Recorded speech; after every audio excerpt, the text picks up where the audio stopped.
កម្ពុជាមិនមានទម្លាប់ទៅឈ្លានពានអាណាទេតាមមើលក្នុងប្រវត្តិសាស្ត្រតើកម្ពុជាមានដែលនាំកងទ័ពចេញផុតពីព្រំដែនរបស់ខ្លួនទេកម្ពុជាធ្លាប់នាំមានកងទ័ពចេញពីព្រំដែនប្រទេសរបស់ខ្លួនប៉ុន្តែតើទៅធ្វើអីគឺទៅចូលរួមប្រតិបត្តិការរក្សាសន្តិភាពនៃអង្គការសហប្រជាជាតិនិងជាកងទ័ពដែលចេញផុតពីព្រំដែន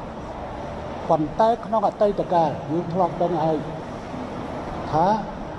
យើងនៅក្រោមអាណានិគមបារាំងជនជាតិកម្ពុជាមួយចំនួនក៏បានឆ្លងកាត់ចេញពីព្រំដែនរបស់កម្ពុជាទៅកាន់ប្រទេសផ្សេងដូចជាការទៅអាល់ហ្សេរីទៅម៉ារ៉ុកនិងទៅប្រទេសខ្លះទៀតប៉ុន្តែទៅក្នុងនាមជាកងទ័ពបារាំងតែប៉ុណ្ណោះកងទ័ពបារាំងតែប៉ុណ្ណោះអញ្ចឹងមិនបានទៅក្នុងនាមជារដ្ឋកម្ពុជាក្នុងជារដ្ឋអធិបតេយ្យរបស់កម្ពុជាទេហើយរដ្ឋអធិបតេយ្យរបស់កម្ពុជាធ្លាប់នាំកងទ័ពចេញ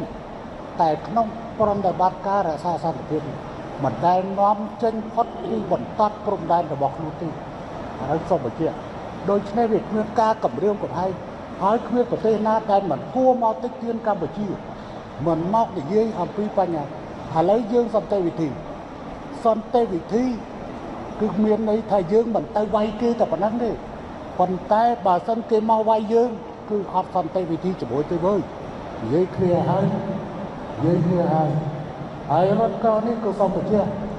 រថក្រោះវិញមិនបានស្មើ 10% នៃរថក្រោះដែលកម្ពុជាមាន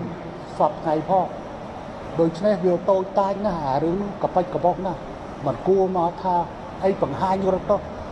ក្រោះមិនតន់ទឹកដល់ណាឥឡូវគេមិនតន់ទៅយកទៅមុននឹងយករថក្រោះទៅច្បាំងគេយកទៅសាកល្បងសិនមិនតន់ទាំងសាកល្បងផងអាខ្លះមិនតន់ចូលពីកុងតឺន័រផងស្រាប់តែមានរបាយការណ៍ថារាយទៅតាមព្រំដែនកម្ពុជាថៃបាត់ហើយវាឈួតអីមកអាណាណែសិតតែអ្នកធ្វើតបបើទោះបីជាសម្ដេចក្លាហោមទោះបីគាត់មិនធ្វើតបក៏តែគាត់ក៏មានជំនាញតបដែរកែកម្យ៉ាងជាអតីតអគ្គវិជាការកងទ័ពអញ្ចឹងទេវាសិតតែមេតបអាណាដឹកមកដល់ភ្លាមហើយដឹកមកយកមកព្រំដែនថៃយកមកធ្វើអីដឹកនាំតែអស់អីណែអស់ប្រហែលដឹកយកមកធ្វើអីប៉ុន្តែបើមានការចាំបាច់អាហ្នឹងយើងចល័តវាមិនយូរបានទេប៉ុន្តែនៅតាមព្រំដែនវាមានសមត្ថភាពគ្រប់គ្រាន់ដើម្បីនឹងឆ្លើយតបជាមួយសភាពការថ្មីក្នុងករណីដែលមានការពៀនបន្ថែមយើងក៏មិនអាចអោបដៃឈរមើលការពៀនបន្ថែមតែខ្ញុំបញ្ជាក់កម្ពុជានៅតែប្រកាន់អេរិយាបថដោះស្រាយដោយសន្តិវិធីតាមរយៈការចរចាទៅលើយន្តការរបៀបស្រាប់អាហ្នឹងហើយមានចែងនៅក្នុងកិច្ចព្រមព្រៀងច្បាប់គឺមានការកំណត់អំពីការត្រូវវាស់វែងព្រំដែនដីអ្នកឯងយកទៅដីខ្ញុំយកអាហ្នឹងនិយាយគ្នាបានច្បាស់លើបញ្ហាទៅកម្ពុជាគ្មានការគម្រាមកំហែងណាទេឥឡូវបើគេសួរបានតែសួររបស់ទៅមានណាចង់សួរ